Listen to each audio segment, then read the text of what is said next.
Can we stand on the side where our name is? That way they don't confuse us. Switch it up a little. Okay, Yeah. no, I'll stand on the mic. It's exciting and a little daunting, I think, to be here. And it was especially daunting when she listed out all the accomplishments that Charlie has, and then I work at RPA. Hi. I had my copywriter do that. Thank you. So we're going to set things up a little bit. I love a lot of what Marla said at the beginning about how the innovation imperative, and that's what we're here to talk about today, and how important change is and all that. We had a couple slides that we wanted to share just to set the day up. Yeah. You want to talk about perspectives? It was actually assumptions. Okay, we'll go to assumptions. Challenging assumptions. There we go. Can you tell we rehearsed this really, really well? Well, I thought, yeah, and I thought you were going to go for it. It's okay. It's okay. All right, so let's talk about challenging assumptions, which is the lens through which I am going to be looking at our program today, and one that I implore you to sort of, which I'm assuming that you all do anyway, right? Which is you're looking for the things that we tend to either take for granted or the assumptions that we make that hold us back from asking the questions that we need to ask to facilitate change. So with regards to that, I think it's really important because the technologies that we're using now, that we're implementing in these organizations and our organizations, are actually going to change our culture within the organizations first, before they even change the customer or reach the customer. So the question is, what are the assumptions that we're making about our own organizations, about the things that we think and feel and do, the things that our coworkers are feeling about these technologies or thinking that we need to address and that we need to sort of confront head on. And having said that, Tim is going to do a little exercise. I thought you were going to go first, but I thought it was too. That's why I forgot it. Oh yeah, that's okay. No. So I will say I will leave on this with regards to the challenging assumptions. We have an exercise that we're going to do. Tim is going to sort of introduce it to you. And last night when we were rehearsing this, we made an assumption about it that was completely based in fear, right? We were just kind of like, oh my God, they're going to hate this. I still think you're going to hate it. Bear with us. No, here's the funny thing is that we held so tightly to that assumption that we began to assign blame. I said, well, if they hate it, it's your fault, right? Which is perfectly describes what happens in a lot of organizations, right? So when I got home, I realized, you know what? We made an assumption about this that I think is completely ridiculous. I'm going to let you get started on your part, and then we'll talk about that in a second. So yeah, this is all set up. So the slide that I skipped over earlier is actually that it really helps as we go through today. It's going to be a journey of different content and perspectives throughout the day. And it always helps to have some sort of prism through which you look at it and can reflect on it. Charlie just shared hers. I'll share some of mine. One of the things that Marla said in her setup was how fast change is going. And the interesting thing is, this is a little slide that I've been using in presentations for about 9 years now, that I said change will never be this slow again. And at first I just said it because it seemed to be true. And now that I know and can sort of timestamp how long I've been saying that, it freaks me out how much it's true. And we're at this point where change is happening so fast that I don't see the markers as much. When the iPhone came out, there was a big change, and we noticed it, and we reacted to it. And one of the takeaways I had at CES this year as I reflected on all the different stuff is it was very iterative. Marla used that way as she talked about this is the 8th iteration of CreateTech. And I love that phrasing because it's changing and evolving as we move forward. And as that change happens, it's subtle and it's different, but it still has a profound impact on us, and we have to react to that. So I've got a simple question for this room. We're a group of innovators. We're a group of leaders, of challengers and stuff. Who here likes change? Oh, yeah, a fair amount of the room. Fair amount of the room likes change. Awesome. So here's the uncomfortable part. If you're a change agent, right? If you're a change agent, you're asking people to change. You're forcing people to get out of their comfort zone. You're forcing people to do that. So I'm going to ask everybody to change. That's what we're going to do here. This is the part where you hit me a little bit. Everybody needs to find a new seat. Right now, you got to stand up. Oh, come and on. You know what sucks? There's a lot of you plugged in, and you put your cord through the little hole. Oh, look at this. Right? Can I take a picture of this? This is change. All right.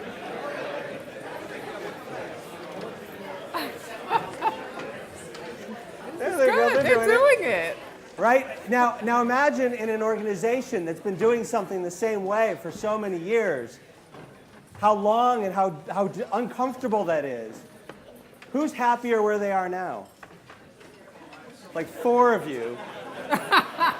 Right? Chick, you. So how many people like change now? The trick is we like the change that we like, Until we're asked.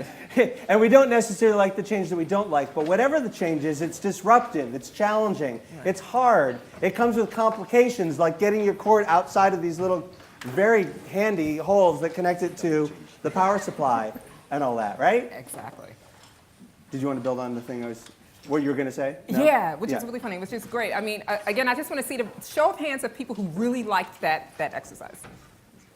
Okay, we had zero faith in you last night. I was like, you're going to hate it. As recently as 10 minutes ago. I mean, I'm from Brooklyn, so you know. But the thing about it is to remember, going back to the idea of challenging our assumptions, is that because we didn't challenge our assumptions last night, because we chose to believe that everyone would hate it because change sucks and it's uncomfortable, we actually sold ourselves short and we sold you short, right? And so one of the things that I would say, just to piggyback on you really quickly, is that a lot of things happened in here when you guys were changing. I saw conversations, there were jokes, there was a few eye rolls, there was, but there was a few. But it was really compelling, and this is what happens in organizations. So. It really is. And the other metaphor of that, where I say everybody's going to hate me for asking you to do that, is when you are the change agent in your organization, that's the response you get most of the time. Mm-hmm. You're asking people to get up, to unplug, to change their life, to go do something that's not what they're paid to do every single day, and it's uncomfortable and it's hard. Right.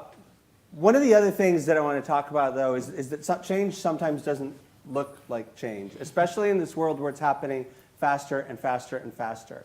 And so it's even more that we have this innovation imperative because we can't tell that it's changed. I like to use this as an example. And so we've got 2 lines here. We're going to ask the group, which line is longer? They're the same? Have you guys seen this before? No, the top line's longer because I changed it.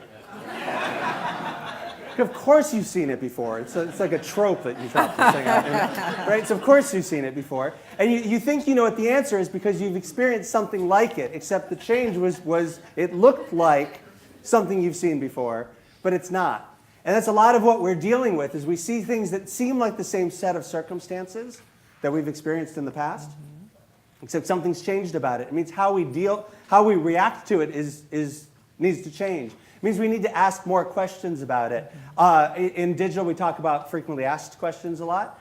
And so for today, we're going to ask you to think of frequently unasked questions, which has a different acronym, by the way. And so we're going to ask you to give us some fucks today. And think about these frequently unasked questions. What do we need to ask about the world that's changed, about what's different, about how we need to react to it, about challenging our assumptions? All of these sort of things, when you put the content that we're going to see through that filter, and at the end of the day, we're going to come back and we're going to discuss it through our own filters. Yes. But then also, hopefully, if you guys have shared on the hashtag, which I'll talk about in a second, through the filters that you guys are bringing to it as well. And also, to add to that, one last thing, remember the people who said that they loved change, that there were just a few of you, there's always a couple, but the ones who raised their hands and who were like, yeah, this is everything, those are the outliers. Those are the ones that we want to find and keep and tap into. Ultimately, they will teach us how to move forward with these technologies, how to push ourselves to the limits. So yeah. Yay. Thank you guys for doing that, by the way. So we've got an exciting day. It is a journey. Right? It's a journey that we're going through, and it's built as a story, right? And you'll see that story gets set up with our first presenter. The hashtag that I mentioned, hashtag 4A's CreateTech, seems to have fallen out of favor a bit to tweet and to share what you're learning.